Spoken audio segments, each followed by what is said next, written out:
You walk into the kitchen. You had a reason. You know you had a reason.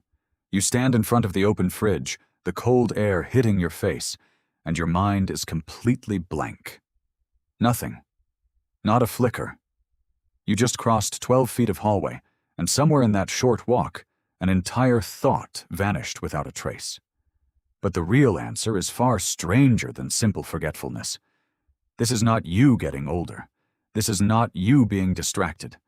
This is a switch in your brain, and it flips every single time you cross a threshold. Scientists call it the doorway effect. Your ancestors would have called it survival. Let's start with what actually happens in your skull. Your brain does not store memory the way a filing cabinet stores paper. It stores memory in something closer to folders tied to a location, a mood, a moment in time. Psychologists call this an event model.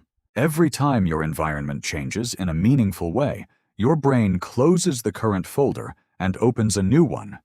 And nothing signals new environment to your brain faster than walking through a doorway.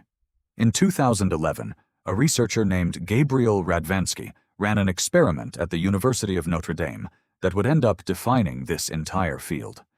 He had participants complete simple tasks, carrying objects from one table to another in a virtual environment. Sometimes they walked to a new table in the same room. Sometimes they walked through a doorway into a completely different room. Same distance, same task, same amount of time. But the moment a doorway was involved, memory performance dropped. Sharply. Radvansky called this an event boundary. Your brain treats a doorway the same way a book treats a chapter break. Once you cross it, the previous chapter gets filed away, and your brain starts writing a new one. The problem is, your grocery list, your unfinished sentence, your reason for walking into the kitchen, that was written in the old chapter. Here's where it gets stranger. Radvansky repeated the experiment using actual physical rooms instead of virtual ones. Same result. It didn't matter if the doorway was real or simulated. Your brain doesn't care what technology built the room. It only cares that a boundary was crossed. Why would evolution build something this seemingly clumsy into your head? Picture your ancestors 40,000 years ago, not in a kitchen, in a valley, at the edge of a tree line, stepping from open grassland into dense forest. That transition was not casual. Open grassland and dense forest are two entirely different survival puzzles. Different predators, different sight lines, different escape routes, different sounds that mean danger versus sounds that mean nothing at all. A hominid who carried grassland thinking into a forest was a hominid who got ambushed. So the brain evolved a hard reset. Cross a boundary, wipe the tactical picture, rebuild it immediately from scratch. Anthropologists sometimes call this a threat reset mechanism, and researchers studying hunter-gatherer cognition, including work summarized by evolutionary psychologist Justin Sulich, point to boundary crossings, riverbanks, cave mouths, tree lines as the exact moments early human attention spiked hardest. Not because the old thought mattered less, because the new space might kill you if you weren't paying full attention to it right now. This wasn't laziness. This was triage.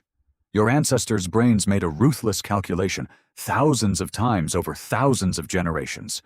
Whatever you were just thinking about is almost never as important as whatever might be standing in the space you're about to enter. That calculation kept them alive. It also, unfortunately, still runs today. Except now, the dense forest is your kitchen, and the predator your brain is scanning for doesn't exist. Neuroscientist Charan Ranganath, who studies memory formation at UC Davis, has described the brain's filing system in similar terms. Every new environment triggers a burst of contextual encoding, your brain frantically tagging new sights, sounds, and spatial layouts. That tagging process eats bandwidth, and bandwidth is finite. The thought you were holding on to simply loses the fight for resources the instant your brain decides a new environment needs to be mapped. You can test this yourself, and you probably already have without realizing it. Notice how the forgotten thought almost always comes back the moment you walk back through the same doorway, into the room where you first had it? That's not coincidence either. Your brain didn't destroy the folder, it just filed it under the old room. Stepping back into that context reopens it. This is why detectives and interrogators sometimes ask witnesses to mentally walk back through a location to jog their memory. It's why students are told to study in the same room they'll test in. Your brain is not broken. It is astonishingly precise. It just wasn't built for a world with hallways connecting a dozen unrelated rooms in a single structure. And here's the twist that makes this even stranger. You don't need a physical doorway anymore to trigger the effect. Radvansky's follow-up research found that simply imagining walking through a door was enough to produce the same memory dip. Your brain doesn't require real architecture. It only needs the concept of a boundary, which means every time you switch tabs on your laptop, every time you open a new app, every time a notification yanks your attention from one digital room into another, you are handing your ancient threat reset system a doorway to slam shut. Think about how many digital doorways you cross in a single hour. Email to group chat to a video to a search bar. Each switch is small. Each switch is nothing on its own. But your brain doesn't know the difference between a real door and a metaphorical one. It treats every single app switch as a fresh territory that needs rescanning, re-tagging, re-evaluating for threats that were never going to be there in the first place. This is part of why modern focus feels so exhausting in a way that has nothing to do with the difficulty of the work itself. You're not tired because the tasks are hard. You're tired because your brain has run its ancient forest entry protocol 200 times before lunch. There's a cruel irony in this. The mechanism that once protected a hunter-gatherer crossing into unknown terrain is the same mechanism quietly sabotaging you mid-sentence, mid-thought, mid-task, dozens of times a day. Evolution never got the memo that the modern world would replace tree lines with hallways and hallways with browser tabs.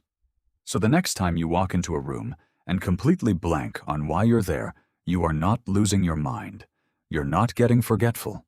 You are running software that is roughly 200,000 years old, built for a world of unmapped forests and unseen predators, doing exactly what it was built to do. Your brain saw a threshold. It assumed the new space might be dangerous. And it did what kept your ancestors alive. It let the old thought go, so it could give the new room its full, undivided attention. Somewhere behind your eyes, a part of your mind is still standing at the edge of that ancient tree line, watching. Every doorway you walk through today, it stands there again. So tonight, when you catch yourself frozen in front of the fridge, blank, searching for a thought that isn't there anymore, don't chase it right away. Walk back through the door instead. Somewhere in that old room, on the other side of that threshold, the thought your ancestors would have called dangerous to hold on to is exactly where you left it.